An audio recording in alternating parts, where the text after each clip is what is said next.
Jean chapitre 14. Lisons dans le livre de Jean chapitre 14. Tusome kitabu ya Yohane 14.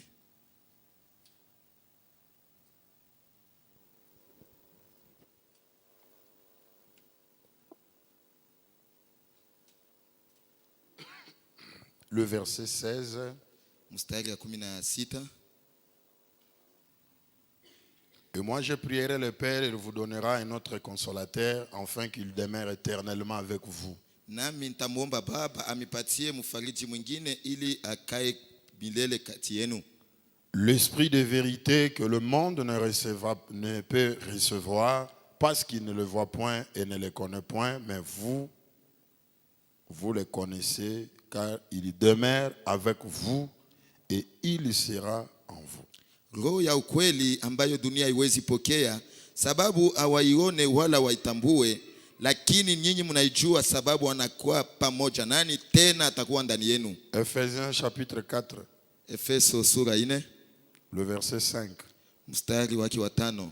Il y a un seul Seigneur, une seule foi, un seul baptême. Kuna Bwana mmoja, imani moja na ubatizo moja. Un seul Dieu et Père de tous, qui est au-dessus de tous, et parmi tous, et en tous. Mungu moja, Baba wa wote, anayekuwa juu ya wote, kati ya wote na ndani ya wote. Nous allons prier le Seigneur. Tutaomba Bwana. Dieu notre Père céleste, le premier mot de notre part, c'est de te remercier. On te dit merci parce que nous pouvons encore nous tenir debout ce matin. C'est l'œuvre de ta main. Reçois l'honneur et la gloire et la louange. Nous sommes venus ce soir pour t'adorer. Accorde-nous une meilleure adoration cet après-midi. Tu avais dit que tu devais être avec nous et même en nous. Ce soir, sois avec nous, sois au-dessus de nous et sois en nous, Seigneur. Nous voulons ressentir ta présence dans toutes les dimensions. Nous voulons te ressentir extérieurement et intérieurement. Que la colonne de feu soit au rendez-vous. Bénis nos âmes, Seigneur. Nous voulons, Seigneur, que tu nous parles réellement. Parce que quand toi tu parles, l'homme est béni. Quand toi tu parles, tu vas enlever les incompréhensions. Quand tu parles, c'est la guérison pour nos âmes. Quand tu parles, c'est l'expiation pour nos péchés. Et nous croyons ce soir, Seigneur, tu vas pardonner nos péchés. Parce que tu as dit dans ta parole, même si vos péchés sont devenus rouges comme la cramoisie, je les rendrai plus blancs que la neige. Seigneur, sanctifie nos cœurs, sanctifie nos pensées, sanctifie notre compréhension, sanctifie notre entendement spirituel. Que ceux qui se sentent faibles se sentent forts. Que celui qui se sent faible, qui se sent qu'il est fort. Dieu notre Père céleste, transmet une vertu dans nos cœurs qui nous donnera la force de nous tenir debout et d'affronter le diable Satan. Merci Seigneur. Nous recommandons à tous les esprits mauvais de quitter cet endroit, aller en enfer au nom de Jésus. Que cet endroit soit possédé par les anges. Que la colonne de feu soit au rendez-vous, Seigneur. Que tout esprit mauvais puisse quitter cet endroit et libérer maintenant au nom du Seigneur Jésus. Merci, Seigneur. Que tout soit pour ta gloire et ton honneur. Au nom du Seigneur Jésus-Christ. Amen.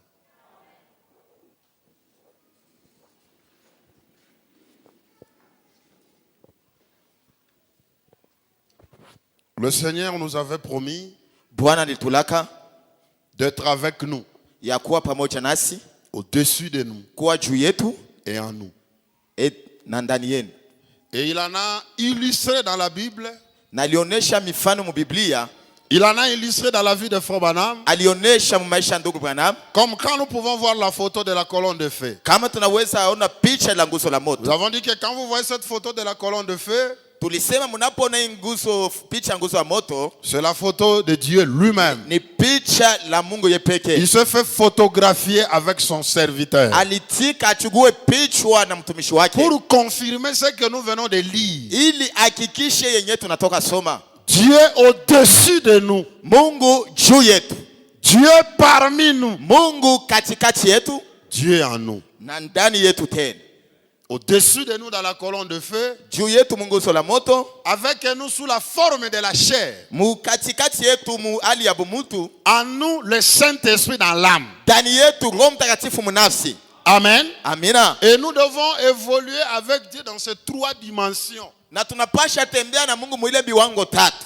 Il dit, je serai avec vous. Anasema takuwa pamoja nanyi. Même en vous. Hata ndani yenu.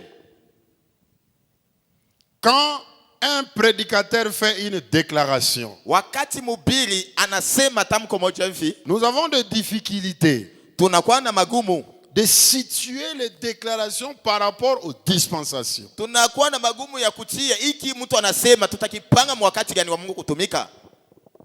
Et c'est là où nous avons des problèmes. Nipo tunakuwa na magumu.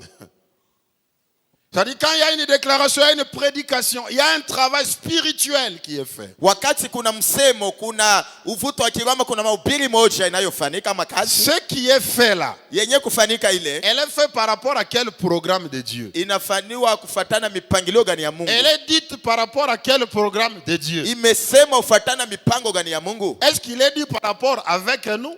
Eti imesema ufuatana mipangilio kusema iko pamoja nasi? Nous, ndani yetu ou parmi nous? Au kati yetu?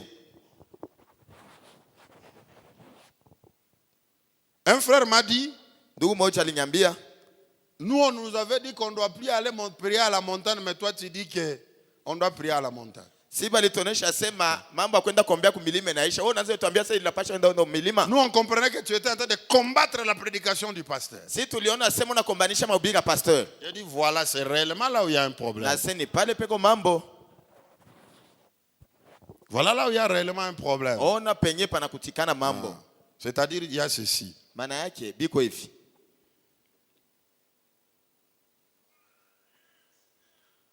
On ne peut pas interdire à quelqu'un d'aller prier à la montagne aujourd'hui. Hatuwezi kukataza kutia sheria mtu asema hakuna mtu atapita kumlima leo, hapana. Mais quand un homme de Dieu fait une déclaration, wakati mtumishi wa Mungu anasema neno moja hivi, cette déclaration est une émanation de quelle dispensation? Maana yake ile mtamko, ile msemo anaitosha wakati gani ya kutumika? C'est le principe de quelle dispensation? Ni kanuni ya wakati gani kwa kutumika kwa Mungu. Et toi qui écoutes, tu es aussi dans quelle dispensation? Wewe mwenyewe uko unasikia uko wakati gani?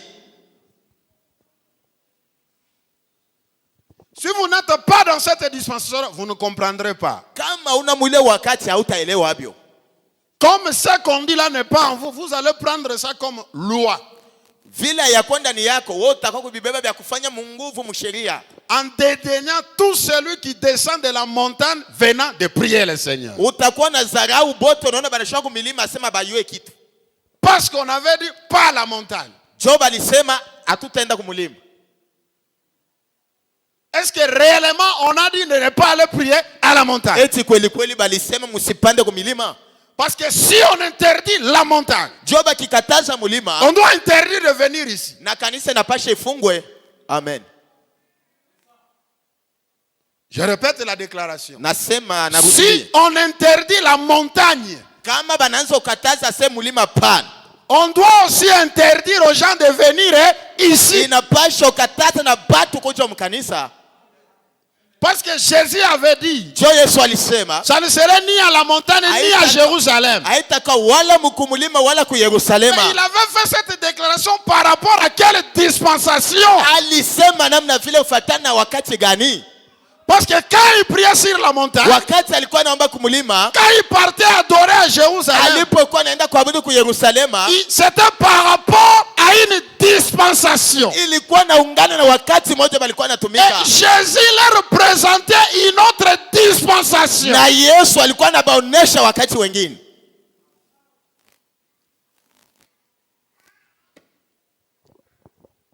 Prenons Jean chapitre 4, le verset 20. Tuchukue Yohane sura 4 mstari wa 12. Écoutons la prédication par rapport au programme de Dieu. Tusikieni mahubiri kufuatana na mipangilio ya Mungu. Tel que nous sommes là, nous devons avoir une capacité, que vous soyez une sœur, un prédicateur, quelqu'un qui n'a pas de ministère, tout fils de Dieu, fille de Dieu. Quand vous vous tenez devant un prédicateur, dès qu'il met en place un thème, il commence à développer. Directement là où tu es, tu te situes. Kila mtu mwanaume, mwanamke, dada, ndugu, mhubiri, hata una mhubiri. Wakati banaweka mahubiri moja, kila mtu anapasha jipanga sema hapa tunaanza ingia fasi fulani. Et quand vous vous situez, vous allez voir l'onction de la dispensation là qui l'accompagne. Na wakati unajipanga utakuwa unaona upako wa ile wakati unamhubiri. Quand on est dans la dispensation du Saint-Esprit. Oh, tuko wakati wa Mungu kutumika kama Roho Mtakatifu. Vous vous approchez avec la compréhension du Père. Wewe unakuwa na kuelewa kwa Baba. Vous n'allez pas comprendre. Vous allez faire des comparaisons. C'est ça le problème que Jésus avait avec des pharisiens. Mutakuwa na bichanganisha, mutakuwa na mvuruko. Njoo mambo Bafarisayo balikuwa nayo mbele ya Yesu. Ma prière que vous compreniez cette petite prédication. Maombi yangu ni mwelewe hii mahubiri kidogo. Petite mais grand à la fois. Kidogo lakini kubwa kwa imani. Ça va vous donner une idée. Itamipatia wazo. Une position. Msimamo fulani. Ça va réglementer même la prière et la manière de s'avancer devant le Seigneur. Itapanga hata maombi hata namna ya kumkaribia Mungu. Et ça vous évitera aux discussions. Na itamiepusha kumabishano. C'était ça le problème avec Jésus. Ndio ilikuwa magumu Yesu alipata na batu. Jésus, il respectait le principe du Père quand il vivait. Yesu wakati alikuwa anaishi, yeye alikuwa anaheshimia kanuni ya wakati wa baba. Mais quand il applique sa dispensation, on le comprend mal. Pale aliingia wakati yake yeye kufa kazi balimuelewa mbaya.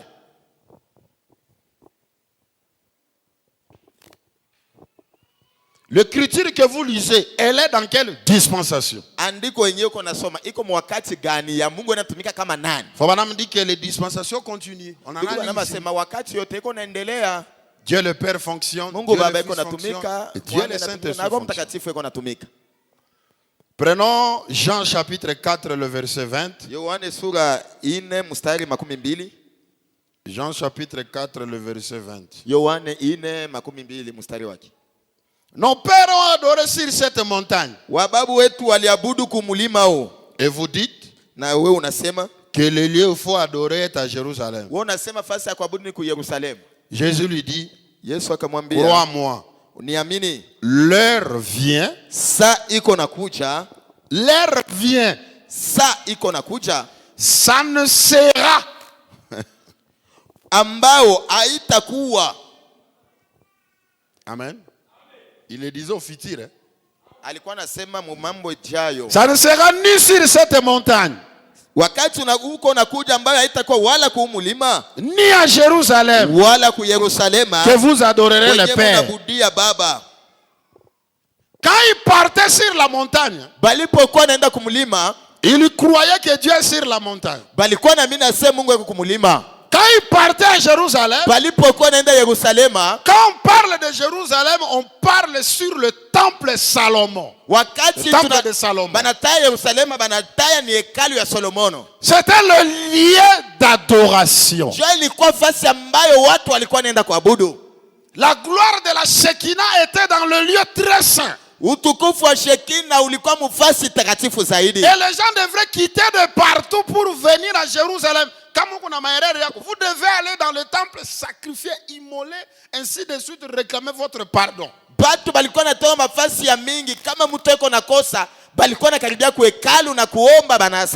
Et ceux qui faisaient ça, c'était la gloire de la Shekinah.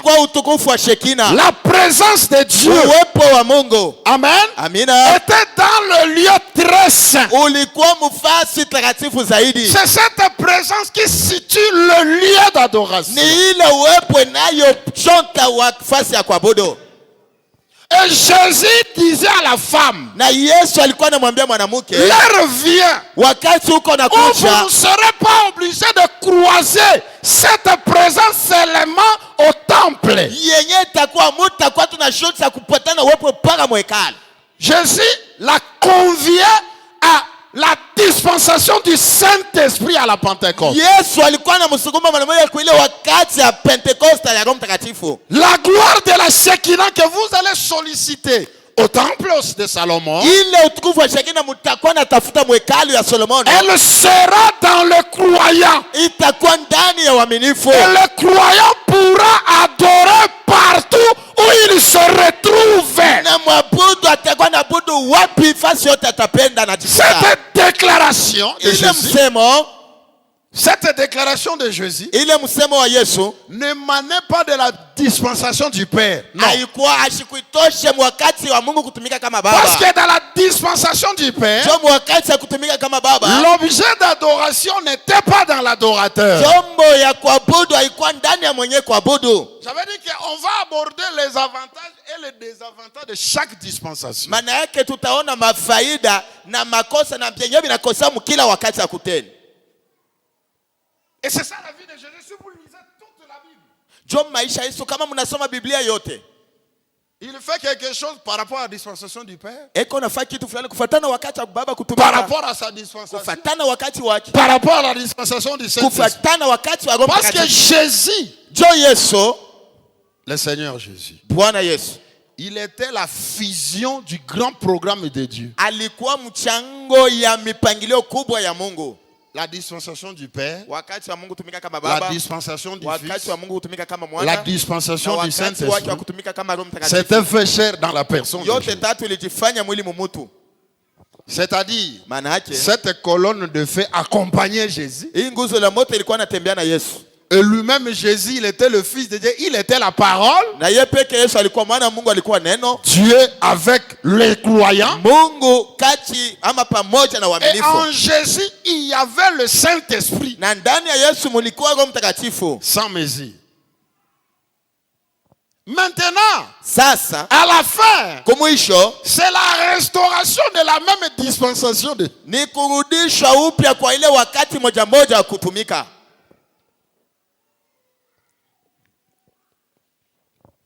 Quand Dieu était descendu sur Sinaï, Mungu aliposhuka kusinai, même tous les animaux fouillaient. wanyama walikuwa nakimbia, Même sur le buisson ardent, hata kuile muti ilikuwa na on waka. avait dit à Moïse, Balimwambia Musa, ôte tes souliers. ondoa viatu yako. C'est ça la dispensation du Père, Jo la wakati sainteté. wa kutumika kwa baba, wakati wa utakaso. Mais dans la dispensation du Père, Lakini la dispensation du Fils, wakati wa Mungu kutumika kama baba, on s'approche de Dieu avec tous ses péchés. bena karibia ama tunakaribia kwa Mungu na mazambi yote. Vous êtes pécheur, vous mangez avec Dieu. Huko mtenda zambi lakini mnakula na Mungu. Mais dans la dispensation du Père, Lakini wakati wa Mungu kutumika kama baba, vous vous approchez calciné. ukapimo na chomwa. Et tout ça, ça fonctionne jusqu'à aujourd'hui. Byote bile na leo biko natumika. Je vous avais dit que la loi fonctionne. Na alimionyesha sheria iko natumika. Ceux qui vont aller en enfer, c'est la loi qui les amène en enfer. Bale batenda mugena, si sheria ndio itabasukuma mugena. Qu'est-ce que Dieu fait? Mungu iko nafanya nini? Il sait bien que cet homme n'est pas mon enfant. Huyu anajua sema huyu mtu Il ne peut pas vivre ma parole. asiwezi kuishi sheria yangu. Anakuwekea sauti yake. Wewe ufanye hivi. Il Wewe te donne la ufanye parole, hivi. toi tu dois Il faire sait ça. que hautaweza, mais anakuwekea. Anajua sema utabiweze lakini anakupangia. Utafanya hivi, Tu utafanya feras hivi, ceci, tu utafanya feras hivi, ceci, tu utafanya feras hivi, ceci, tu utafanya feras hivi. ceci. Unaanza kukombana nabi. Wewe mwenyewe. Tu commences Kuku à te abiende. battre À toi-même. la fin, Kumwisho il se présente. Nilikwambia ufanye hivi. Ulifanya? Hapana. anashimama sasa, je t'avais dit ça, Nilikwambia est-ce que tu as ufanye fait? hivi. Non. Ulifanya? Hapana. Ça, je t'avais dit, Haina tu as mimi fait, ndio non. niko C'est nakupeleka pas mu moi enfer. qui Ni t'amène wewe en mwenyewe. enfer. C'est toi-même qui t'amène, va. Mais pour ces enfants, Jua batoto wake il dit anasema ne faites pas, ne faites pas, Musifanye, ne faites pas, musifanye, ne faites pas. musifanye, musifanye. Il dit il ne saura pas. asa batawezi. Pour qu'il vive ce que j'ai Jua dit, baishi bini nasema je dois entrer en... inapasha ningie ndani yabo. Là, c'est déjà une autre dispensation. Pale ni wakati wengine. Cette loi-là est toujours là, mais on te donne maintenant une vertu qui va compenser, qui va donner la vie de cette loi. Ile sheria iko lakini manakupatia nguvu moja itapatana itatumikisha ile Là, vous sheria. passez de la loi à la grâce. Unatoka kusheria unaingia kuneema. On appelle grâce pourquoi? Banaita neema jua nini? Ce que tu ne pouvais pas faire, Ile nguvu yako ukuweza mais fanya. par la grâce de Dieu, Lakini tu kwa le fais. neema ya Mungu unabifanya. Ça ne dépend pas de toi. Haikutegemei wewe. Ce n'est pas par ta force, Haina kwa nguvu yako. mais c'est le Dieu Tout-Puissant Lakini lui-même. Mungu mwenyezi yeye Il pekee. quitte le ciel, il veut entrer dans ton âme. Anakuja kuingia mnafsi yako. Alléluia. Amen. Et c'est une autre Na ni dispensation. wakati wengine Il y a la loi en toi. kuna sheria ndani yako. Il y a la vie de la parole en toi. kuna maisha neno ndani yako. Mais l'autre, il n'a que la loi. Huyu banamupangia tu ni masheri. Dieu t'appellera comme enfer. C'est ça qui va l'amener en enfer. Et c'est ça le mystère du salut. Jo siri ya wokovu. Amen. Amina. La dispensation du Père. Wakati wa Mungu kutumika kama C'est là baba. où nous sommes. Ni pale tuko. On avait dit ceci. Tulisema hivi. Jésus a dit Yesu alisema qu'on ne doit plus. L'heure vient où ça ne sera ni à la montagne, wakati iko nakuja ambao haitakuwa wala kumulima ni à Jérusalem, wala ku Yerusalema, mais les vrais adorateurs, lakini wabudu wa ils kweli vont l'adorer en esprit, watabudu katika roho, en vérité. katika kweli. C'est-à-dire l'esprit de Dieu qui était dans le lieu très saint sera en eux. Maana yake roho ya kweli ya Mungu ilikuwa ni muhekalu, itakuwa ndani yabo. Et derrière le vrai Saint-Esprit, il y a la vérité de la parole. Na nyuma ya kila Roho Mtakatifu kuko ukweli wa neno. Parce que le Saint-Esprit attire l'homme à la parole, à la vérité. Roho Mtakatifu inapeleka mtu ukweli kuneno. Et la vérité c'est quoi? Na ukweli ni nini? La vérité c'est la pensée de Dieu, Ni la wazo volonté ya Mungu, de Dieu. mapenzi ya Ce que Mungu. Dieu veut là, Vile Mungu c'est ça anataka. la vérité. Sio ukweli. Amen. Maintenant, quand nous avons des problèmes, Wakati tuna magumu, tuna mambo, écoutez très bien s'il vous plaît. musikie hivi samani na misi. Quand nous avons des problèmes, Wakati tunapatana na magumu, vous allez affronter ces problèmes avec l'onction de quelle dispensation. wewe utaishana na ile mambo na upako wewe wakati gani? Jésus savait ça. Yesu alijua hayo.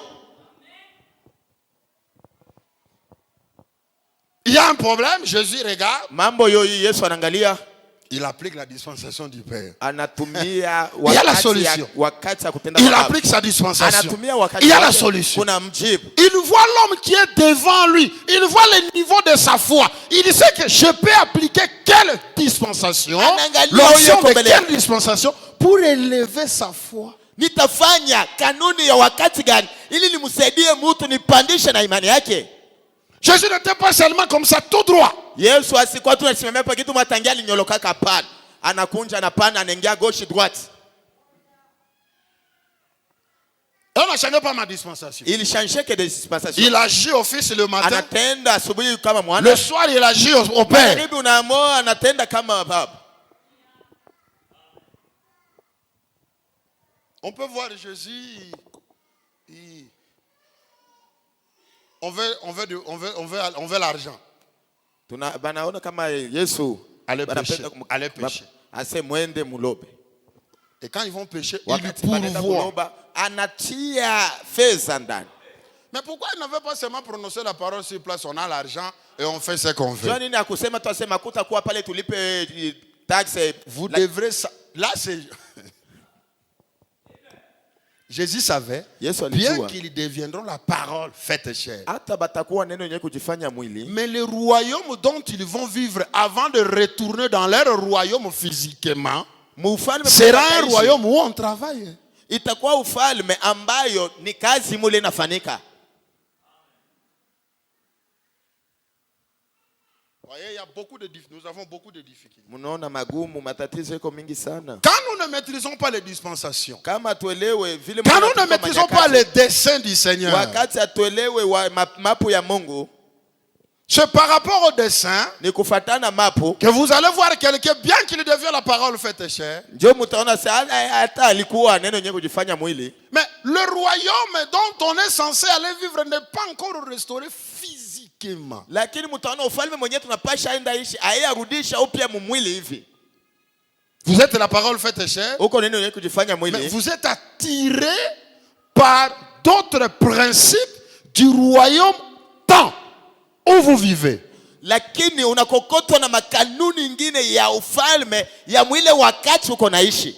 Parce que votre royaume céleste éternel, vous en avez invisiblement en vous. Jo ile ufalme ya milele ya mbingu muko nayo, lakini haionekane ndani yenu. Ça s'est fait chair Inaishaingia ndani dans ta vie. mu maisha yako. Mais l'environnement auquel vous vivez Sasa mazingira ama fasi yenyewe unekala yenyewe n'est pas encore restauré. haiyarudishwa upya.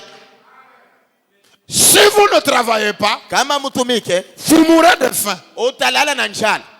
Malgré la parole faite chère. Hata neno shayala ndani. Vous êtes la parole faite Uko chère. neno leko kujifanya mwili. Allez travailler. Uende utumike. Si tu prononces seulement la parole, Unasema tu neno. ça ne tombera pas du ciel. Zéro. Haitanguka kwa mbingu bongo. Ce n'est pas comprendre la parole du Seigneur. Haina kuelewa neno la Mungu. Mais là, c'est encore un peu plus loin. Pale ni mbali tena sana.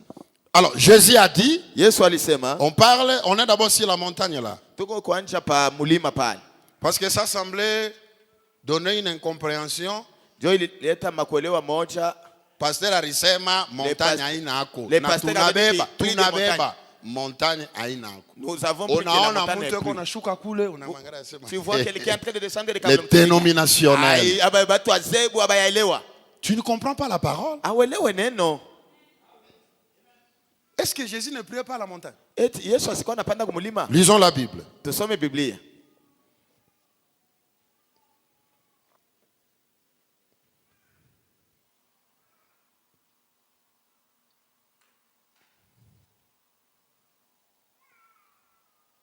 Prenons Jean chapitre 6, le verset 46. Yohane 6 mstari wa 46.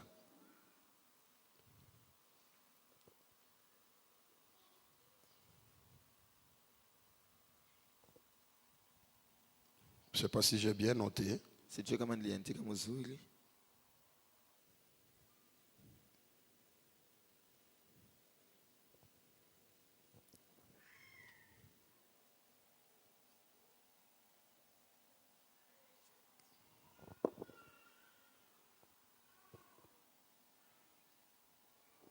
Nous voulons enlever cette incompréhension. Tunapenda kuondosha ile kutokuelewa. Il faut aplanir ça avant d'avancer. Napasha kuipanga mzuri kabla ya kuendelea.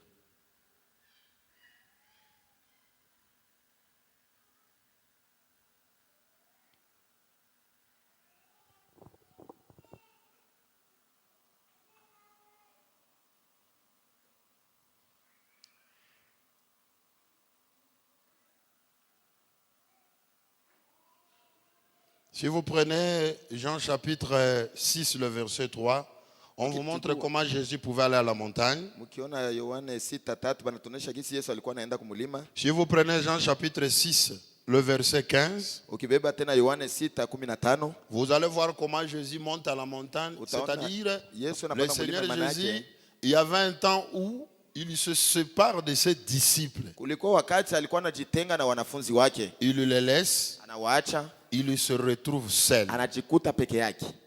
Sur la montagne, Pa mulima, il prie le Seigneur. anaomba Bwana. Mais il avait dit à cette femme, ça ne sera ni sur la montagne. Lakini huko alionyesha mwanamke asaita kwa wala kumulima. Mais après, on voit le même Jésus. Tunaona ule Yesu mwamoya. Même avant sa mort, il se retrouvait sur Gethsemane en train de prier. Mbele ya kufa alijikuta Getsemane yuko naomba. Amen. Amina. Mais il avait dit ici que ça ne sera ni sur la montagne. Lakini huko si alisema haitakuwa wala kumulima. Cela veut dire quoi? Maana yake nini? Et ils allaient à la montagne par doctrine. Boba alikuwa anaenda mulima, John mafundisho tu balisema twendeni kumilima. Aujourd'hui, Leo vous avez Dieu dans votre muko na âme. Mungu munafsi yenu. Il n'y a pas un endroit où vous irez pour trouver Dieu. Hakuna tena nafasi wewe utaenda utafuta Mungu. Même pas ici. Hata mulife. Non. Hapana. Parce que s'il est dans votre âme, Jeko munafsi yako, vous l'avez partout où vous êtes. basi yote uko natembea huko Mais na. maintenant, regardez. La angalieni. Quand vous avez une conduite d'aller prier à la montagne, Wakati unaongoza sema uende kaombe kumulima. si c'est Dieu le Père qui te donne cette conduite-là, Kama ni Mungu Baba anakupatia ile uongozi, allez prier à la montagne. uende Si c'est Dieu kumulima qui te uombe donne la kama ni conduite. Mungu alikonesha. Amen. Mais quand vous allez à la montagne, Wakati unaenda mulima, vous savez unajua que le Dieu que je pars adorer là-bas, kuabudu munde. je l'amène sur la montagne. Amen. Niko nampeleka kumulima. Je ne le trouve pas sur la montagne. Mishenga mutafuta umulima. Mais je suis allé pour m'enfermer seul. Nakatala dérangement ya batu. Nakatala makelele ya batu. Jésus deux fois il se retrouvait seul. Yesu mara nyingine alikuwa anajikuta peke. Je peux avoir la conduite Nezi kuwa na uongozi pour me retrouver quelque part seul ya kujikuta fasi moja peke et yangu. prier le Seigneur. naomba Bwana. C'est la parole. Ni neno. Il mange avec les disciples. Anakula na wanafunzi. Ils mangent, ils font tout. Anakula banafanya vyote. Un moment après, ouah. Kisha wakati mwingine anapotea hapo. Yeule anaenda. Le voilà en train de s'en aller. Il arrive là-bas. Anafika anajifunika. Il prie. Anaomba. Il priait qui pense que lui-même était Dieu. Alikuwa naomba na nini na japo alikuwa Mungu. Même quand vous deviendrez comme moi, priez. Hata kama unakuwa samie Eko omba. natonesha maisha ya Jésus. Il te montre toute la vie, toute sa Même vie. moyen. Pas le mutakuyaka sa mie. Vous aussi, Au temps de la fin, quand vous serez n'oubliez comme pas moi, la prière. vous aussi, Continuez à prier. endelea Parce qu'il y a kuomba. un environnement où vous vivez. Cet environnement. Jo ile fasi yenye mko naishi. Il part à la montagne prier. Anaenda kuomba kumulima. Mais quand Jésus part à la montagne, Wakati Yesu alienda mulima, il avait Dieu dans son âme. alikuwa na Mungu ndani yake. Amen. Amina. Et c'est comme nous aussi les croyants. Iko sasa waaminifu. Quand nous venons ici, Wakati tunakuja hapa, faut pas me dire, vous amenez Dieu à l'église. ndugu bana semuko na muleta Mungu mkanisa. Vous ne venez pas trouver Dieu ici. Amukoja mkuta Mungu Et hapa. vous pouvez entretenir ce Dieu-là à la maison. Hata kunyumba nesu mchunga kumulinda Mais mzuri. pourquoi nous venons à Kwa l'église? nini tunakuja kanisa? Il faut la fermer. Il faut la fermer. Inapasha kuifunga basi kanisa. Or, si vous la fermez, Kama unaifunga tena, vous n'avez pas aussi bien compris Dieu. auelewe tena. Vous voyez ça? Munaona ile?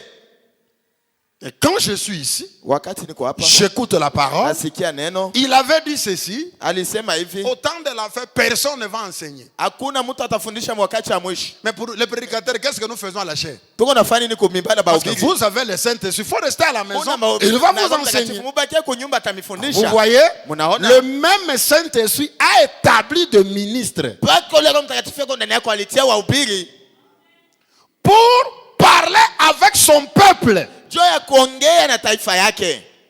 Lui, le Saint-Esprit qui est le vrai prédicateur, Ye Roho Mtakatifu anayekuwa mhubiri wa kweli et le prédicateur à la chair, na mhubiri kumimbali, il y a un chevauchement. beko na cha tembea pamoja.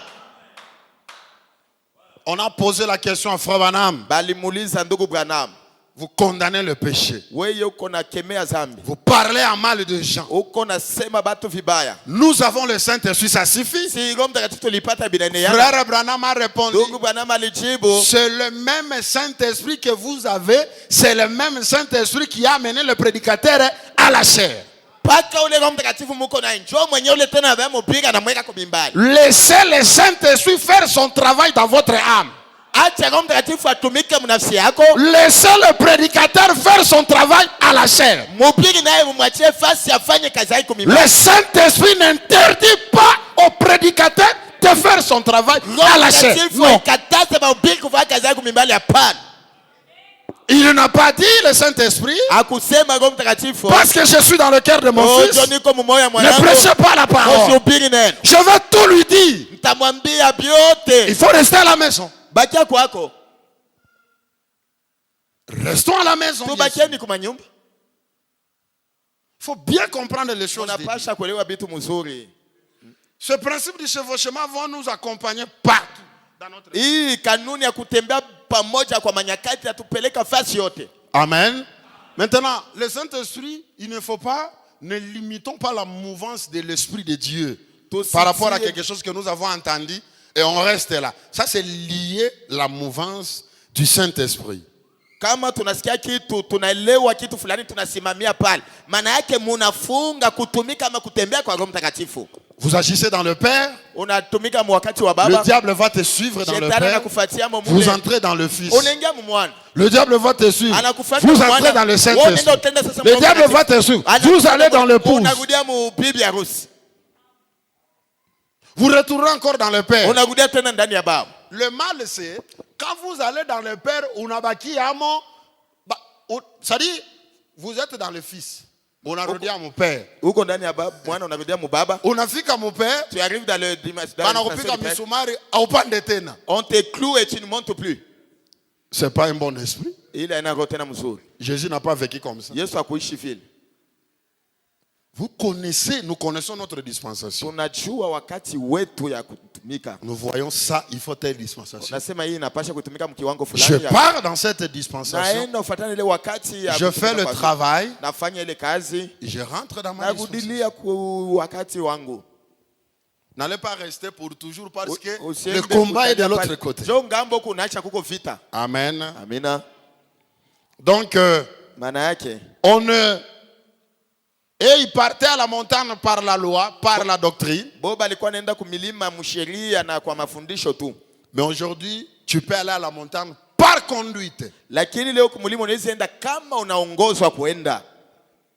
Si c'est Dieu qui te donne cette conduite-là. Kama ni Mungu yeye peke anakuambia uende ukaniombe kumulima. Et là, nous sommes dans la dispensation du Père. Na pale tuko wakati wa kutumika kwa Mungu kama C'est ce baba. que nous sommes en train de développer. Jo yenye tuko naona. Et nous avons dit ceci. Tulisema hivi, Dans la dispensation du Père, wakati wa kutumika kama baba, le Père aime la sanctification. baba anapendaka utakaso. Et Na parmi les vertus qui sanctifient vite l'homme, il y a na la kati ya prière. manguvu inatakasa mtu ni maombi. La prière. Maombi. Amen. Amina. Il y a la prière. Kuko maombi. Amen. Amina. Et nous allons voir même dans la vie de notre Seigneur Jésus-Christ. Unaona hata mu maisha ya Bwana wetu Yesu Kristo, Quand nous allons dans la prière, tukienda mu maombi, nous n'allons pas pour changer la volonté de Dieu. atuende kubadilisha bile Mungu anapenda kufanya. On ne change pas la volonté du Père. Hatuwezi badilisha mapenzi ya baba. Quand vous priez, Wakati uko naomba, c'est la dispensation du Père. ni wakati wa Mungu kutumika kama Cet baba. acte-là. Ile tendo ile ni baba, ni wakati wa baba. Le Père fonctionne comment? Baba eko na bitumika je? On part solliciter la volonté du Père. Tuko naenda kuuliza baba unataka nini? On ne part pas obliger le Père. Atuende kumshurutisha baba. On ne part pas faire quoi? Démontrer la foi au Père. Non. Atuende kumonyesha baba sasa vile si ndio tuko na imani tunajua. On ne part pas l'enseigner. Atuende kumfundisha. On ne part pas lui violenter. Atuende kumfanisha kunguvu. On part pour que la volonté, notre volonté change. Tuko naenda Après que j'ai fini de prier, kisha mie kuomba, que je sente ma volonté partie, nisikie bile mimi nilitaka la binaenda, volonté de Père est à moi. lakini mapenzi ya baba ndani yangu. Amen. Amina. Quand vous priez, Wakati munaomba, si réellement vous étiez dans la présence de Dieu, kama kweli kweli mko muwepo wa Mungu, vous allez ressortir de cette prière avec la joie dans l'âme. mutatoka mwile maombi na furaha nafsi. Vous allez ressortir de cette présence avec l'augmentation de la foi. Utatoka mwile maombi na kupanda kwa imani. Vous vous sentirez léger par rapport à cette cosmos. Utadisikia mwepesi ufatana na hii matengenezo ya dunia. Même si on déshabillait une femme là, Hata banavula mwanamke pale, tu passeras ici. amen, utapita pale. Alléluia. Ça ne te fera rien. Haita kutikiza hata kidogo. Mais quand tu vas aller, Wakati utaenda, unaingia mumakaji, Tiens, batoto dans les unaingia, affaires, unaretrouver tiens, tena. tu te retrouves encore dépouillé. Usipime nafasi peke mtoto mwanamke ya kazi yako. N'essaie pas de passer là où il y a une fille. Utaanguka. vas Hata kama tomber, uanguka mwili, attention. mawazo yako itaanguka. Tes pensées vont tomber, même si toi tu ne tombes pas physiquement. Vous voyez? Munaona? Bien que l'âme est sauvée, Hata nafsi inaokolewa, bien que le Saint-Esprit est là, hata Roho Mtakatifu iko mais pale, dans ton corps il y a deux esprits. mwili wako mna maroho Il mbili. y a l'esprit humain Kuna roho ya ubinadamu et il y a l'âme qui est le na kuna Saint-Esprit. nafsi inayokuwa Roho Mtakatifu. L'esprit humain fonctionne. Roho ya bumuti inatumika. Or, l'esprit humain, son travail, c'est se empêcher à l'esprit, l'âme de fonctionner Na correctement. japo roho ya bumutu iko nazuiza nafsi Roho Mtakatifu kutumika sawa sawa. Ça met beaucoup de choses, Inamutilia buzito des sana. événements, des Mambo déceptions. inafika, Et mafezereko. vous sentez l'esprit est plein de choses. Unasikia roho ya mwanadamu inajazwa na vitu vibaya. Et vous allez sentir même votre âme n'aura plus la force. Utasikia na nafsi yako haina tena nguvu. Amen. Amina. Là maintenant, il faut sanctifier ton esprit. pale safisha nafsi yako. Mais dans la dispensation du Père, on prie le Seigneur. Na wakati wa Mungu Baba ni kuomba Soit lire la parole. au kusoma neno. Vous priez. Unaomba, Vous priez. unaomba, Vous priez. unaomba, Vous priez. unaomba, Vous priez. unaomba, Vous priez. unaomba, Vous priez. unaomba, Vous dégagez l'esprit. unatosha ile vya buzito vilikuwa juu ya roho ya Quand moto. vous avez dégagé votre esprit, Kama unatosha vile vya buzito juu ya roho, l'âme va sortir maintenant. pale nafsi itakuwa na wepesi wa Amen. kutoka. Et quand l'âme sort, Nafsi ikitoka ça croise la présence de Dieu. inapatana uwepo wa Mungu Et ça s'enchaîne. na inachunga Là, vous inapata montez. tembea. Pale mko Vous napanda, montez. unapanda, L'impossible devient vya nguvu possible. vinakuwa nafanika. Parce que là, il y a les deux tout-puissants qui sont en réunion. Pale peko Mungu awezo mwenyewe iko mkusanyiko. Ton âme qui est la tout-puissante, Nafsi nayo kwa ya uwezo sana. Dieu le Père qui est le tout-puissant. Mungu Baba naye anayekuwa wa uwezo Et sana. quand il communie, Panaposhiriki le naturel n'aura pas de fait. vitu vya kimwili havitakuwa na tendo pako. Qu'est-ce que nous faisons? Si tunavifaje? Nous prions. Tunaomba Encore dans l'esprit. tena On muroho. n'a pas encore même dégagé l'esprit. Hatuyatosha hata vile vya buzito Nous kuroho. demandons, nous Tunaanza demandons, nous kuomba Baba demandons, unipe nous unipe demandons. unipe unipe unipe. Ça ne griffe pas chez Dieu. Haimufikie Mungu vile.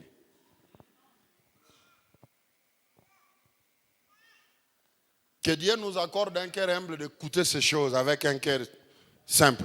Mungu atupatie kwa moyo mnyenyekevu ya kusikia vitu na moyo ya kujishusha. Dieu répond à la prière qui lui parvient. Mungu kila ombi namfikiaka na ijibu yake. Quand votre prière ne lui est pas parvenue, même si vous avez prié pendant 20 ans, ce n'est pas son problème. Kama Il maombi n'a yako pas haikumfikia hata uliomba miaka 20, yeye hana hata kule. Accordez-moi d'aller vite. Munisaidie nyende haraka. Prenons Marc chapitre 14, pardon. Tubebe Marko 14 samani. Avant de lire le prophète 14, Kabla kusoma nabii 14. nous sommes dans la dispensation du Père. Tuko wakati wa kutumika kwa Baba. 14, Marko 14 32. mstari 32. Ils allèrent ensuite dans un lieu appelé Gethsemane. Akaenda fasi moja iliitwa Getsemane. Jésus dit à ses disciples, Yesu akaambia wafasi wake, asseyez-vous ici, kaeni hapa pendant que je prierai. wakati itakuwa naomba. Amen. Pendant que je prierai. Wakati itakuwa naomba.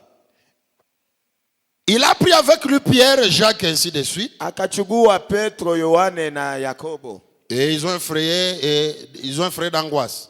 Na- 34. Il leur dit, mon âme est triste jusqu'à la mort. bakaona Restez huzuni. ici Na- et veillez. Akabambia, nafsi yangu ina huzuni mpaka usiku wa kufa. Kaeni hapa na kesheni. Quand vous pressentez une mauvaise présence, vous pressentez l'épreuve, commencez à prier. Wakati unasikia uwepo mubaya, unasikia siku mbele yangu kuko bipimo, omba. Dieu peut te faire voir Mungu anaweza kukuonesha ce qui peut arriver après 10 ans. kile kinaweza kufia kisha miaka 10. Amen. Il te fait voir où tu as rétrogradé. Dieu, Anakuonesha sedandiza tu retrogradera. tu vois ça. Unaiona? Tu commences à prier. Unaanza kuomba. Tu commences à prier. Unaanza kuomba. Tu commences à prier. Unaanza kuomba. Et plus vous priez, Na zaidi uko naomba, mieux vous allez comprendre la volonté de Dieu. Ce qu'il voulait vous dire en vous faisant voir ce que vous avez vu là-bas. tena zaidi utakuwa naelewa mapenzi ya Mungu, utajua maana ya kila alikuwa anakuonesha. Puis ayant fait quelque chose en avant, il se jeta contre terre Kisha alipofanya nukta ama hatua kidogo akajitupa chini, et pria akaomba. que si cela était possible, Akaomba sema kama iliwezekana, que cette heure s'éloigne de moi. hii saa mbaya nina ikwe mbali nami. Il disait, Abba Père, Alisema Aba Baba, toutes ces choses sont possibles. Éloigne-toi de moi cette coupe. mambo yote isi utaiweza, ondosha tu kikombe mbele yangu. Amen. Toutefois, Lakini tu non pas ce que je veux, siyo ile mimi nataka, mais ce que tu veux. lakini ambayo unayoitaka. Le tu là c'est qui? Ule mwenye iko na mbia, yeye iko na mbia nani? Le tu. Ule iko na mbia weye. Ce que toi tu veux. Ile weye unataka. Ce que le Père veut. Bile baba alitaka. Amen. Amen. Ici, nous voyons Jésus, la parole faite chair, que nous tous envions devenir. Hapa tunaona Yesu mwenye neno yenye kujifanya mwili mwenye siwe tunatamani kufikia. Mais il y a un problème devant lui. Mbele yake anajikuta mambo yote inafika. Il est allé faire quoi? Prier. Alifanya nini? Alienda kuomba. Il est allé prier qui? Alienda kuomba nani? Le Père qui habitait en lui. Alienda kuomba baba mwenye alikuwa ndani yake. Mais quand il est allé, Wakati alienda, lui le fils, yeye mwana, lui le fils, il part prier. anaenda kuomba. Mais quand il monte, il Wakati part avec anapanda, sa volonté du fils. anaenda na mapenzi yake ya wana. Mais quand il arrive dans la prière, Wakati anafika kule, pendant qu'il priait, wakati eko pendant naomba, qu'il wakati priait, anaomba, pendant qu'il wakati eko priait, il naomba, arrange sa vie. anatengeneza maisha yake.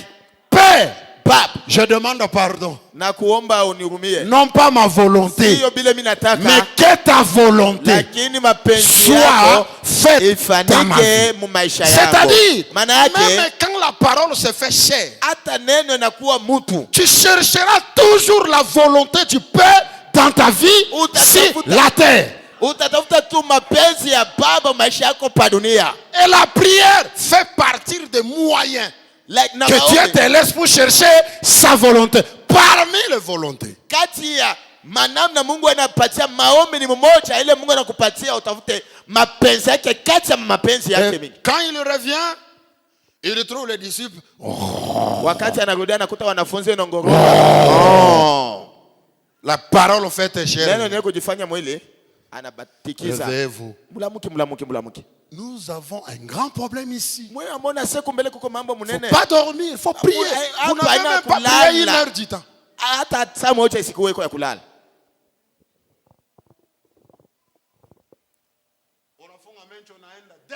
Vous fermez les yeux, vous allez 2 heures du temps. Jésus le faisait. Yesu alikuwa anaifanya. Il dit aux disciples, vous n'avez même pas prié pendant 1 heure. Asema amuna hata na saa moja kupoteza. Quand il y a des pressions dans la vie, Wakati msukusuku inaingia mu maisha. quand il y a des problèmes, Wakati mambo inafika, priez le Seigneur. ombeni Bwana. Ne dites pas, j'ai la foi. Il y a le Niko mouvement na de imani. jeu. Dans le Fils, il y a cette onction de jeu. Ça Mu- fait partie mu- de mwana, mes faits. Muko ile mouvement ya mi. Iko kati ya ukosefu ile wakati. C'est l'adoption. C'est l'adoption, le fils là. Ule mwana kutiliwa ubumwana ile. C'est le papa qui avait fait son entreprise. Le papa, Baba avec son ndio alifanya argent. kampuni yake, na fedha yake Il peke. t'a formé. Le papa, Anakufundisha na kuelimisha. il te prend. Anakuchukua, Il t'amène devant. anakupeleka mbele ya batu. Sa signature et ma signature, Huyu kama anasema ni mimi c'est la nasema. même Ni signature. usaini moja moja. Écoutez-les. Mumusikie. C'est ça l'épouse. Njoo bibi harusi. Cet enfant ne doit pas être remué de Ule mtoto c'est moi. anataka paka- Mia. Est-ce que c'est toi qui as fondé cette société. C'est toi qui as fondé cette Atakupatia signature. Wenjo rifanya. Même si on t'a laissé, est-ce que c'est toi qui en es le fondateur? Quand le fils arrive à ça, il s'humilie. Wakati mwana anafika kule kuna shuka. Ce que je suis devenu, c'est la grâce de Dieu. Hii yote C'est mon mnakuwa Père. ni qui neema ya m'a- Mungu, ni baba yangu Je dois alifanya. avant même de signer, quelle est la volonté? Mbele hata nitike nifanye hivi, anasema je. Maintenant, aujourd'hui, le Père, Léo avant Baba. de te présenter comme ça, il a déjà pris toute sa volonté, sa pensée, il a mis ça en toi. Mbele ya kuonesha anabeba vyote mapenzi yake anaisha ipanga ndani yako. Et la volonté du Père est que tu le valorises lui. Mapenzi ya baba ni wewe unafanya unampandisha. Que tu te caches derrière lui. Wewe ujifiche nyuma yake. Il t'a élevé. Anakuinua. Toi, tu l'élèves lui. Wewe unaona muinua. Ce n'est pas moi qui fais ça. Haina mimi naye bifanya. Mais c'est le Père qui habite en moi qui fait ces choses. Naye kanda nengo anayefanya hivi vitu. Amen. Le Fils ne dit pas. Mwana asemake Pour le Père, ça n'existe plus. mambo ya baba. C'est moi. Hapa ni mie. Tutakuona ku Gethsemane. On va te prendre. On te retrouvera Gethsemane. Il y aura Gethsemane devant toi. Mbele yako Gethsemane basha ipanga. Tout on a vu l'autre dit omba. On verra maintenant comment tu vas te prier.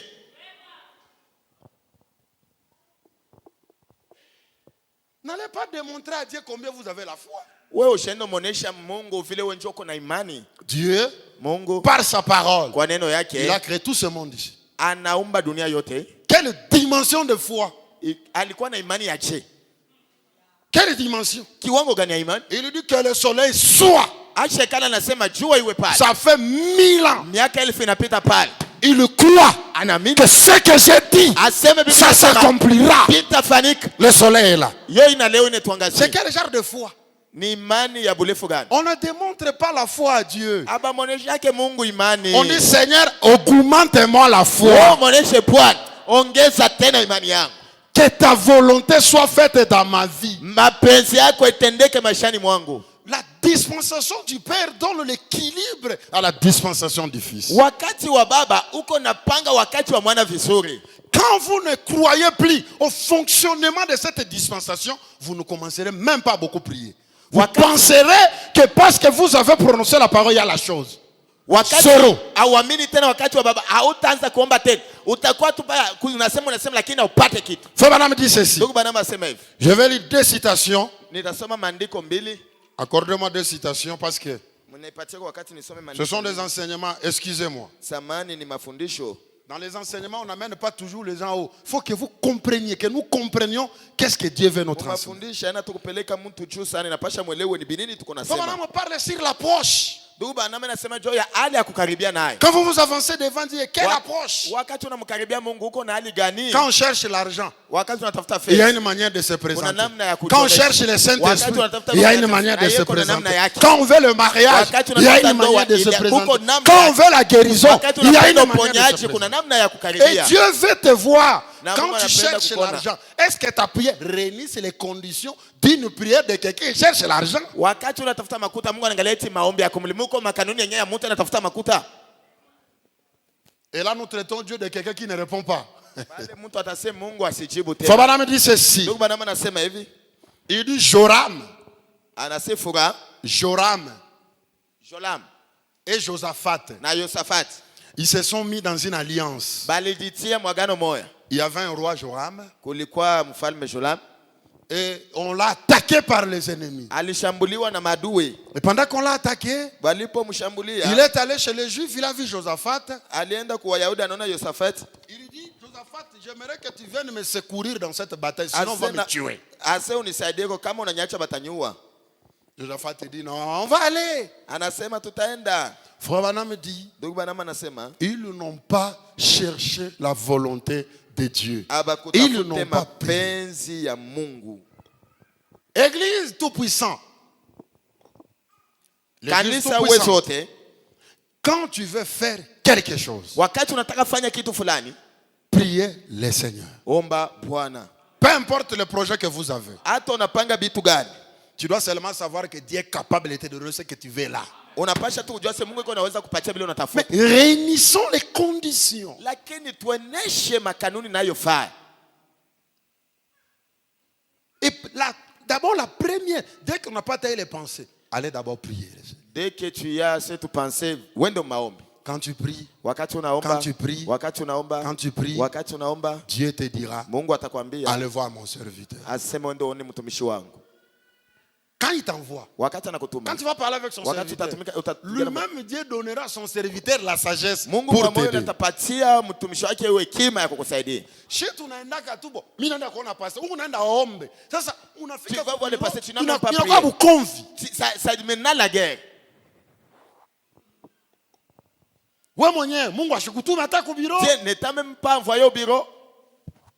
Unafika ku biro mule, binakuwa banakuonesha, unaweka huko. On Banakuonesha. te dit tu messi. Si c'est Dieu qui t'a dit allez voir mon Kani serviteur. Mungu arekoneshe ndo mwone mtumishi wangu. Kama unaenda ku biro utabisha. Si tu vas au bureau, tu vas douter. Non, non, répondez quand même. Si Utabisha. tu vas nier. Et vous allez ressentir dans le bureau, il y aura une bonne atmosphère. Utasikia mufisi mtakuwa hali nzuri. Quand tu vas sortir, Wakati utatoka, il y aura l'onction qui va rester au bureau. utakuwa upako utabakia mufisi. Et il y aura une onction qui va Na t'accompagner. kutakuwa upako itakusindikiza. Et quand tu vas appliquer la chose Wakati se utafanya réalise. kitu kinafanyika. Nous, on ne prie même pas. Si hatuombe hata kuomba. Vous allez chez un homme, vous pensez que c'est un homme, il donnera tout à ce que vous voulez. Ça n'existe pas. Unaenda kwa mtu unasema ataleta vyote vile unataka. Bon, wende tout mon bureau à pasteur mardi, bakupatia avion. Wende mardi. Va chez le Bakupatia pasteur nini? le mardi. Avion. Pasteur, j'ai besoin de l'avion, donne-moi l'avion. Il faut aller. Il faut aller le mardi. Pasteur Mina Chokabia. Quand je vais aller à Kinshasa, Je suis il faut ne fatigué. prendre mon avion. Oh, Yang. prendre l'avion, j'ai besoin de mon jet. On est pas avion. Donne-moi mon jet. Ndio pasteur anakuangalia. Le pasteur te regarde. Si c'est Dieu qui t'a dit, Kama ni Mungu alikwambia, va voir mon serviteur. wende umwone mtumishi wangu, Il te donnera l'avion. atakupatia Tu ndege. auras la révélation de ce que Dieu veut dire. Utakuwa na ufunuo kile Mungu anataka Et kusema. quand tu vas aller, Wakati utaenda, ana na makuta il n'a pas l'argent à te donner pour acheter l'avion. Il Il va prier pour toi. Seigneur, Bwana, il a la foi de l'avion. eko na imani ya avion. Donnez-lui l'avion. Umupatie ile yenyewe natafuta Et avion. tu pars. Na unaenda. Même après 20 ans. Hata miaka 12 Utauza avion. Tu auras un avion. Si c'est lui qui t'a, Kama ni yeye alikutuma. Amen. Faut pas me dire ceci. Ndugu bwana mama. Josaphat et l'autre, ils n'ont pas prié. Abakuomba Josaphat na mwenzake. Et quand ils sont allés là-bas, Wakati balienda kule, ils sont entrés dans une embuscade, il n'y avait plus d'eau, il y Balinga. avait la crise, il y avait des maladies, il y kulikuwa avait des magonjwa, problèmes. ukosefu wa mai, mambo ilikuwa pale. Amen.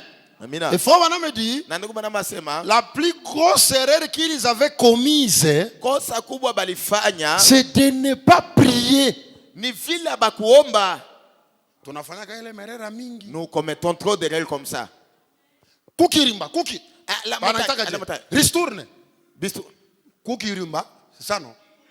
Ah, Kikurimba. kikurimba. Au marché, au Au travail, musoko, on a mukazi. monté avec tout makuta yake. Quelqu'un qui prend Mungu son alimupa. argent que Dieu lui a donné.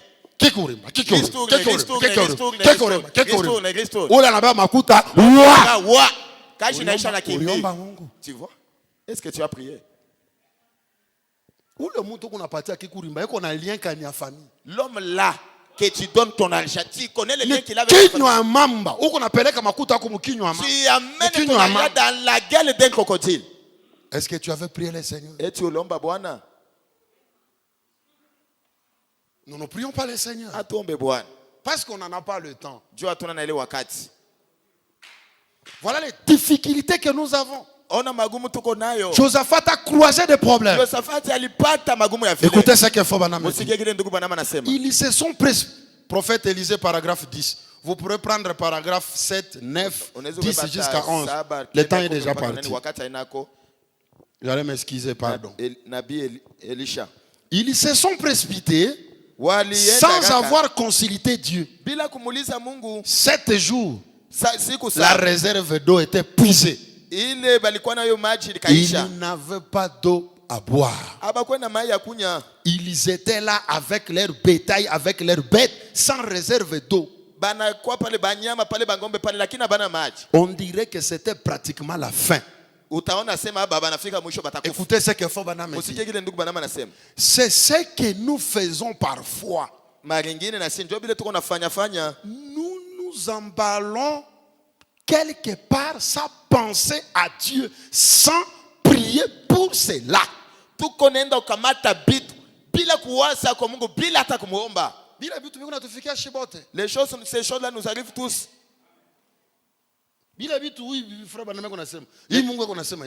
Ce que frère Banam dit ici, ça nous arrive nous tous.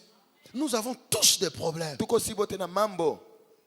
Dans les affaires, Mambo, les choses ne marchent les pas. principes sont là.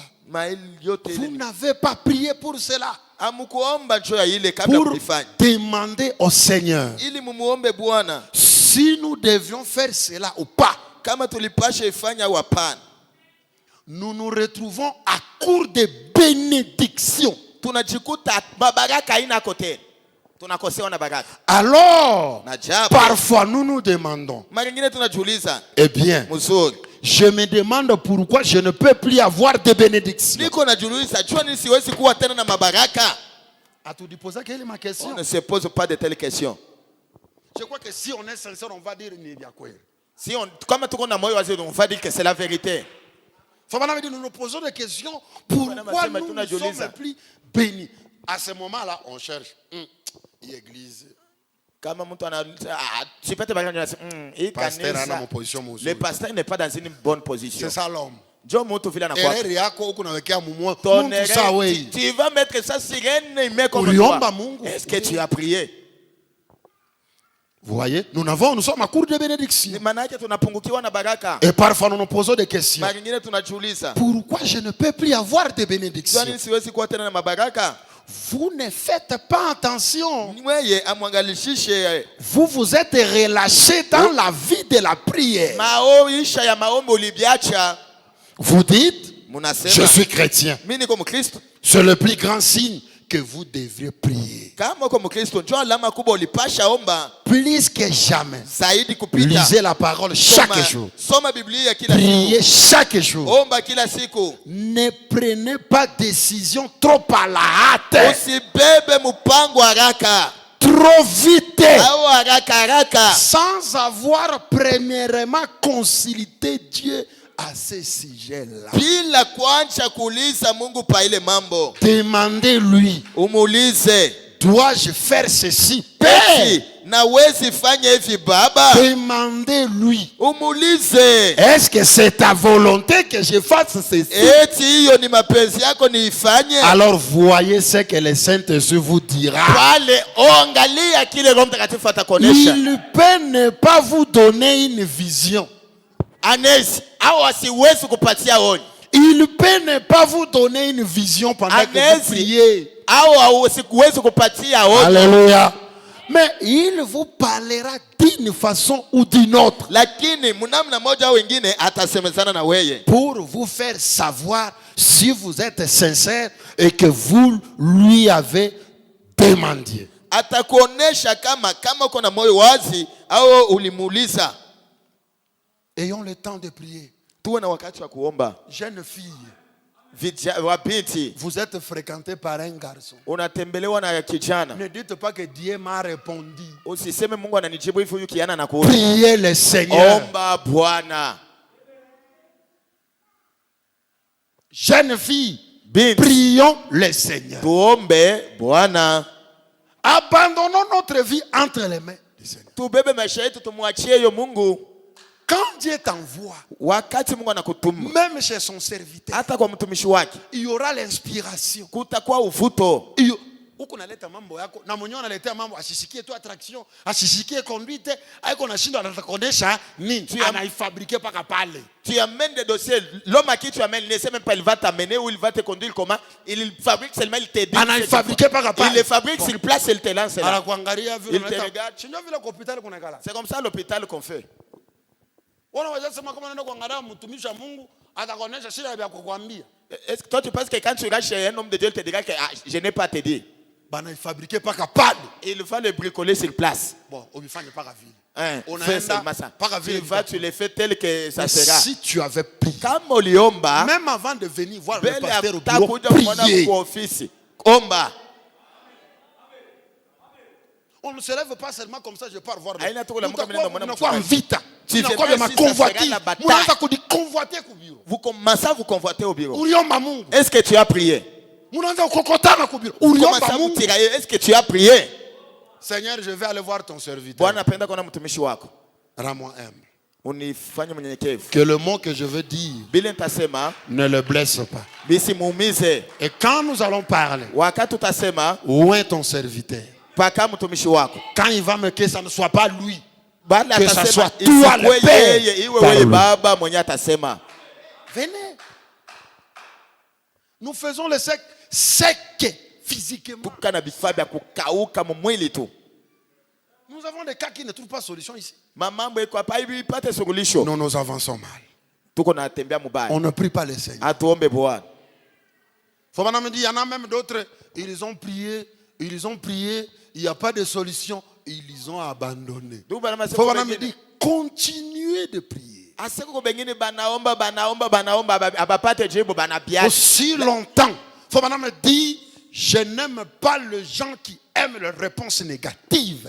asema muendelee na kuomba sababu sipende batu benye beko naangalia paka ngamo mbaya majibu paka Vous avez mbaya. prié le Seigneur, Muliomba il n'y a Bwana. pas de réponse. Hakuna Priez le Seigneur, Omba il n'y a Bwana. pas de réponse. Hakuna jibu. Priez le Seigneur. Omba Bwana. Continuez à prier. Endelea na maombi. Quand tu pries, il te voit. Wakati uko naomba yeye nakuona. Un jour, il te Siku répond. moja atakujibu. Un jour, Siku moja il te répond. atakujibu. Toutes tes prières, il écoute. Maombi yetu yote Mais na il kujibu. veut que tu travailles. Anapenda uingie mkazi. La prière, c'est un travail spirituel. Maombi ni kazi ya kiroho. Vous créez une bonne atmosphère. Uko naumba hali nzuri. Vous anéantissez, vous détruisez votre volonté à vous dans la Uko na prière. vunja, uko na tosha, unavunja Vous vous mapenzi brisez yako. dans la Uko prière. na jivunja mu maombi. Vous élevez Dieu dans la prière. Unainua Mungu mu maombi Vous yako. vous abaissez devant lui. Unajinyenyekeza mbele Seigneur, il n'y a yake. que toi qui peux Bwana ni faire. mpaka wewe unaweza Mon fanya. cas ici, il n'y a que Mambo toi. yako ni mpaka C'est wewe. toi qui as créé le ciel et la Wewe terre. ndio uliumba Moi, mbingu je na ne dunia. peux pas. Mimi Si siwezi. tu dis un mot, Kama unasema neno moja, dis seulement un mot. sema tu neno moja. Tu vas voir ce qui va arriver. Utaona mambo Moi, yatafanyika. je crois que si tu dis un mot, Mina je ne prononcerai pas la parole. mimi nafunga kinywa sitasema. Mais je veux que toi, tu dises un mot. Lakini napenda wewe useme. Alléluia. Haleluya. Il prendra la parole. Atabeba neno, Il mettra cela dans ta bouche. atatia hayo mkinywa yako. Et quand tu vas prononcer la Wakati parole, utasema neno, ça viendra itakuja teke. joya, itakuwa mwepesi, facile. On ne prononce pas la parole avec une grande onction. Haina kusema neno na upako na vimba sana unasema. Je veux que mimi napenda ifashe kwa hivi. Je veux que cet endroit soit comme ça. Ici, que ce soit comme ça. Ici. Comme c'était la volonté de Dieu, Vile ilikuwa mapenzi ya Mungu. il prend ce que tu avais prononcé. Anabeba ile ulisema, Binatembea na makazi yako. ça t'accompagne même dans tes C'est le activités. Père Ni baba. qui met le mot à prononcer à la Ni circonstance. baba eko na tia na bia wewe kusema mwile wakati. Maintenant, lui, il est esprit. Ye ni roho. Il ne peut pas parler comme ça. Asiwezi sema Il mwanasikia. utilise ta bouche. Anatumia kinywa yako. Et quand tu prononces la parole, Wakati unasema neno, ce n'est pas le Fils, haina mwana. mais c'est le Père Lakini baba par le Fils. kupitia mwana. Parce que le Fils et le Père sont une seule Mwana na baba personne. beko mtu moja. Et ça ne va pas rater. Habita kushindikana. Je lis la dernière citation. Nasoma ndiko ya mwisho.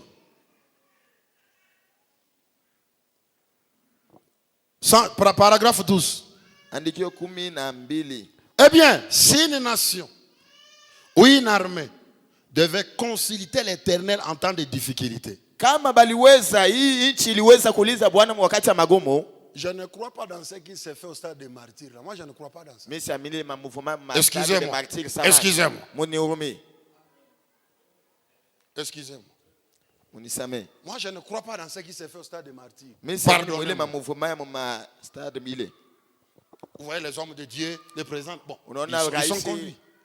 Mais quand vous allez au stade, on a seulement tout à quoi dans ma enveloppe, tout à pas dans ma 20 000, Quand 20 tu 000. vas au Aïe, stade, ma tu tout sais bien que mou. le président va nous donner nous des hommes de Dieu des enveloppes, ça c'est foutu. Unaenda kutafuta makuta bakuyua sema na yeye anakaraka. Et vous allez voir, on va lire des grands pasteurs. Alors qu'il y a de vrais serviteurs de Dieu que vous ne les connaissez même pas. Ils peuvent prier Dieu. La situation change dans toute la République. Unaenda uchoba kujua sana huko mtumishi japo kuna watumishi kubwa anayeomba mambo yanabadilika. Et quand un homme comme ça va aller là-bas, on ne va pas l'écouter. Wakati mtu wa vile atenda bata msikia. Ta prière peut changer la situation dans ce pays. Mambo yako inaweza badilisha jira mwinchi maombi Dieu a yako. dit qu'au temps de la fin, il y aura des guerres. Mungu alisema wakati ya mwisho kutakuwa Mais vita. comme nous sommes encore là, Vile si tungaliki pale, nous sommes en train de faire un travail ici à Kapata. tuko nafanya Pas de kazi guerre. mkapata vita itakuwako. Seigneur, c'est ta volonté qu'il y ait des guerres. Mais visho tuko natumika hapa. Atupende vita. Vita iende mbari. Itaenda mbari. Amen. La prière d'un croyant. Amen. Maombi inaweza kufanya vile. C'est-à-dire, on adresse la prière dans quelque chose qui est volonté de Dieu. Dans quelque chose qui plaît à Dieu. Tuko napanga maombi mkitu kanye kwa mapenzi ya Mungu kile Mungu anataka. Il faut que Dieu dise Amen. Inapasha pale unaomba Mungu anasema amen. Et pendant que tu pries, Wakati unaomba s'il dit Amen, tu sauras que Dieu a dit Amen à ma prière. kama Là que tu anasema pries, mimi il dit Amen, tu sais, il anasema a mimi dit Amen. najua. pale unaomba anasema amina unajua. Vous comprenez que si ne fût-ce qu'avec la prière, nous avons des difficultés. Kama unatoa sema niveau ya maombi tungaliki na matatizo. Oubliez prononcer la parole. Faut oublier ça. Mambo ya kusema neno weka hiyo mbele msakoshi. Faut oublier ça. Napasha kuhesabu. Je ne dis pas qu'il faut oublier les enseignements. Je dis seulement Na siseme msisabu mafundisho travailler d'abord pour la prière. Mutumike mbele juu ya maombi. Tous les enseignements que tu connais, gardez ça dans lequel il n'y a pas un problème. Mafundisho yote unajua uichunge muro.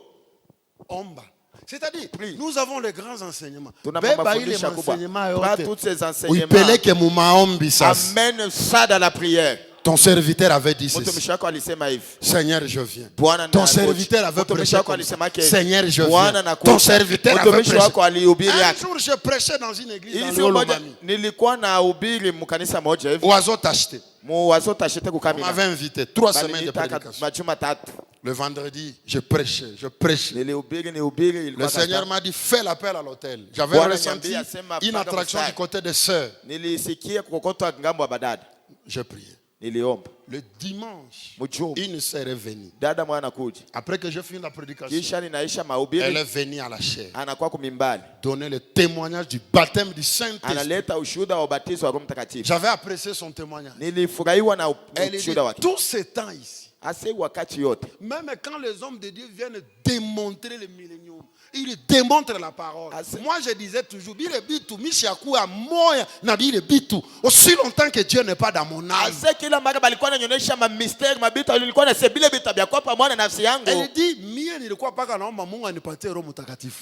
moi je prie seulement que Dieu me remplisse du Saint-Esprit. Et le Seigneur m'a répondu. Je vous donne ce témoignage au nom du Seigneur Jésus. C'est une vérité. Le prédicateur est venu avec un propos, mais il avait un désir dans son cœur. Comme un Saint-Esprit, la prédication. Prends seulement la prédication là, oriente ça. On en a ça mon minaitika. Dis à Dieu que je crois. Canaliser ça mumambo yako. Mais tu canalises dans tes dossiers. Immortalité, naamini. L'immortalité, je crois. Tutaenda kumbingu physiquement. Nous irons au ciel physiquement, je le crois. Mais Mungu, mais Dieu, est-ce que mi taenda physiquement bila Saint-Esprit? Est-ce que je peux aller physiquement sans le Saint-Esprit? C'est qu'on a prêché, je le crois. Maintenant, dans cet état que je me trouve, est-ce que je peux aller vraiment? Aide-moi, Seigneur, pour que j'arrive à ces choses. Dieu va sûrement t'aider. Je vous dis, Dieu répond à la prière. C'est une bonne chose que Dieu réponde à la prière. Nous avons beaucoup de croyants qui ne savent même pas comment Dieu répond à la prière. D'autres ne prient même pas jusqu'à arriver à l'exaucement de leur prière. Quand vous priez, le diable viendra te faire voir les choses. Est-ce que mon famille est non? La prière ici que j'ai prié, est-ce que dans notre famille, est-ce qu'il y a quelqu'un? Est-ce qu'il y a quelqu'un? Tu as entendu ton grand frère et tout ça? Ça, c'est le diable qui te dit. Il faut surmonter ça. Quand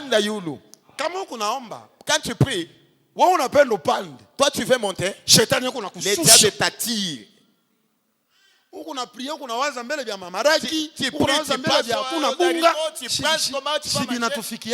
Ça nous arrive, non? Est-ce que ça ne nous arrive pas? Oui, et ça. Mais toi, pas qu'on a évolué. Toi évolue seulement. Il t'attire, tu le... Il veut t'attirer. Ton âme est en train de monter. Et vous allez sentir pouf. Et vous surmontez maintenant. Vous arrivez à un niveau, attaquant ma bombe, il n'y a pas le pouf. Tu arrives à un niveau, même si la bombe est éclatée, tu ne fuiras pas. Tu resteras là en train de prier. Il y a des dimensions de la prière. Amen. Vous sentez que là, Dieu est là. Et quand vous quittez dans cette présence-là, il y a la solution sur place. Mais nous ne travaillons pas assez. Et le diable les regarde. Il dit, ces gens, pour les avoir, il faut leur ôter la prière.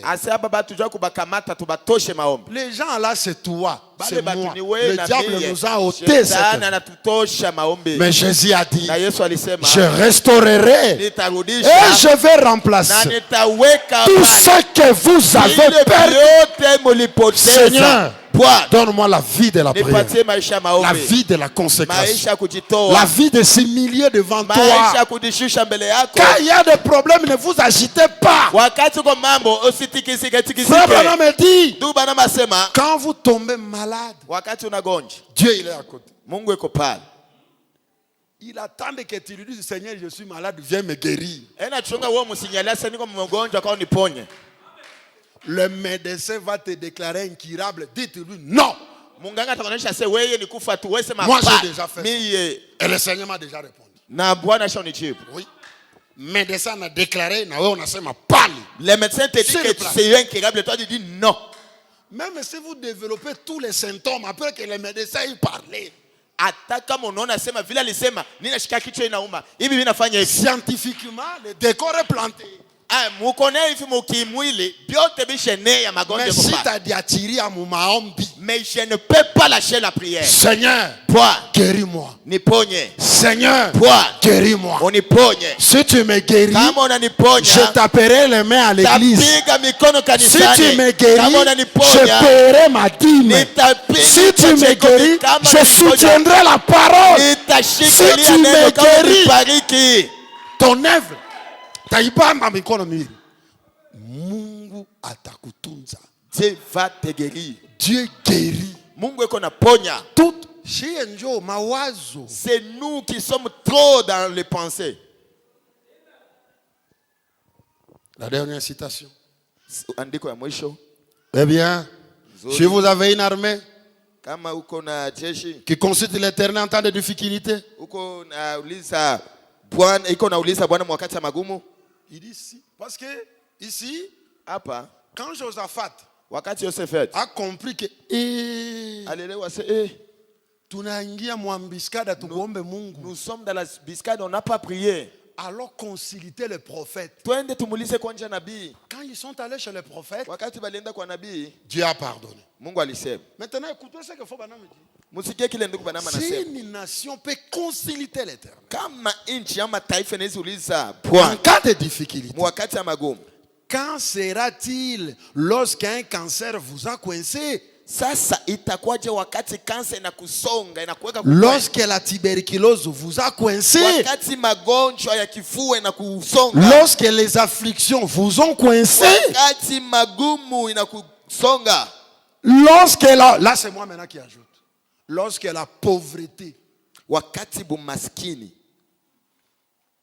kuna mambo mingi, il y a des dossiers. mais tu kunafanya ça mtu ana na mambo, Mais tu vis comme si tu n'as pas de problème. sama hivi kuna luma muro, Des fois, ça fait mal dans le cœur. mtu kuna mambo, Quelqu'un avec des problèmes, aombe Mungu, il ne prie pas Dieu. anataka kule. Il n'est même pas là, il s'en fout.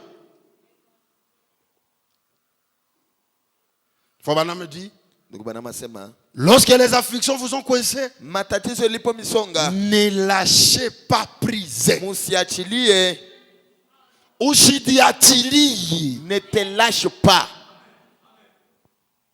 Maana yake hauna na garantie, Mais hauna na c'est-à-dire, capital, tu hauna n'as na pas de ke- garantie, tu n'as pas de capital. ushidiachilie. Ne lâche pas prise.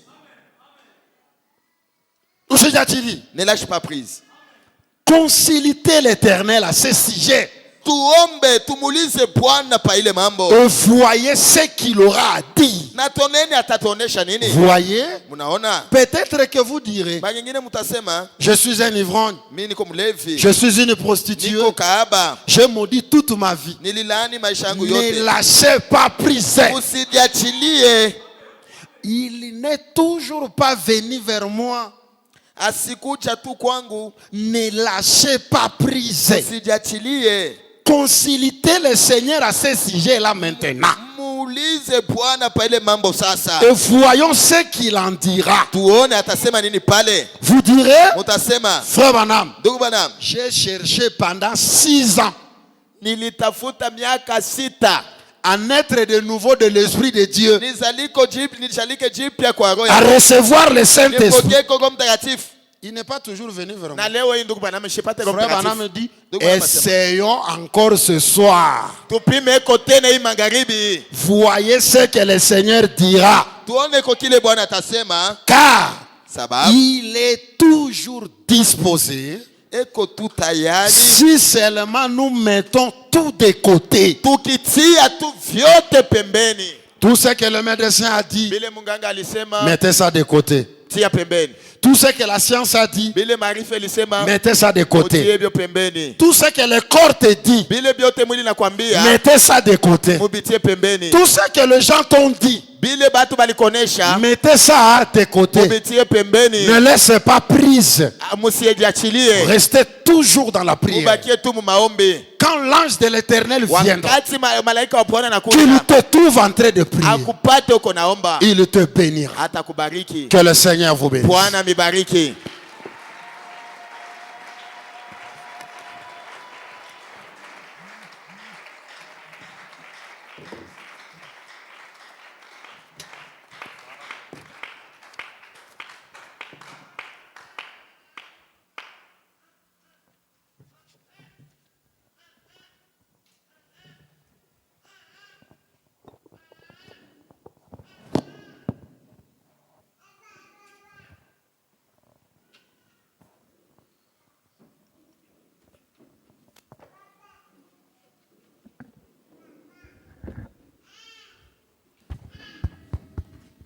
Mon Dieu, plus près de toi. Mungu wangu karibu nawe. 101 quoi, Hosanna. Mon Dieu, plus près de toi, plus près de toi, c'est le mot. Les mots de ma foi, plus près. Encore une fois, mon Dieu, plus près de toi. Mon Dieu, plus près de toi, plus près de toi, c'est le mot, les mots de ma foi, plus près De toi. dans les yeux, les yeux Les preuves rêvent de comme ma prière, gardez-moi près de toi, plus près, oh, dans les yeux, alléluia, sur les rêves. Porte comme un fleur, gardez-moi près de toi, plus près, plus près de, plus près de toi, Seigneur, de toi, Seigneur, plus près de toi, toi, tiens-moi, tiens-moi dans ma douleur, plus près, alors que la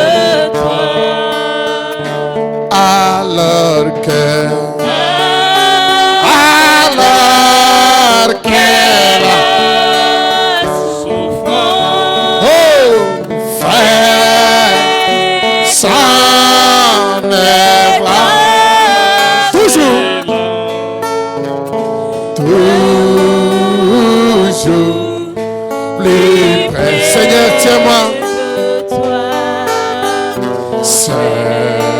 Seigneur, tiens-moi plus près de toi. Toujours. Plus près de toi. Donne-moi. Donne-moi. Donne-moi ton secours. Soutiens ma foi. Soutiens. Oh, que Satan se déchaîne. Oh, que Satan. Alléluia. Alléluia. Il se déchaîne. Oh, non. Oh, toujours plus près de toi. Plus près de toi. Oh, que Satan,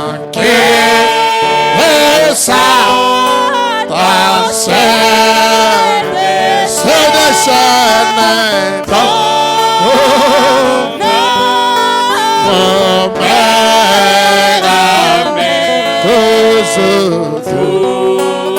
toujours plus près de toi, plus près de toi. Élevons tous nos voix et millions devant le Seigneur. Alléluia. Abandonnons-nous à lui, afin que Dieu nous transforme complètement et nous donne la vie de prière, la vie de consécration. Et nous poussons toujours avoir le temps de parler avec lui. Peu importe le temps, peu importe les circonstances. Que nous puissions avoir comme ami le Père. Toujours avoir le temps de lui parler. Il nous aime tellement. Des fois, il veut nous parler. Mais notre approche n'est pas correcte. Que le Seigneur nous aide à nous humilier devant lui. Seigneur, pardonne d'abord notre attitude. Pardonne notre négligence. Pardonne notre distraction. Pardonne, Seigneur. J'étais toujours négligent devant toi. Oh Dieu, que ta grâce me soit favorable à ce jour. Maintenant que tu m'as parlé, Jésus, j'ai dit amen à ta parole. Restaure toutes choses en moi. Redonne-moi la force. Redonne-moi la force de la prière, de la consécration. Redonne-moi la force, oh Dieu. Le diable m'a eu. Le diable m'a eu. Il me distrait. Le temps est arrivé. Oh Dieu, redonne-moi la force. Redonne-moi la force. Redonne-moi la force. Seigneur, pardonne. Seigneur, pardonne. Seigneur, pardonne. Je viens vers toi. Reçois-moi. Reçois-moi, Seigneur. Reçois-moi. Et enlève toutes choses qui m'empêchent de communier avec toi, Seigneur. Me voici devant toi. Oh Jésus.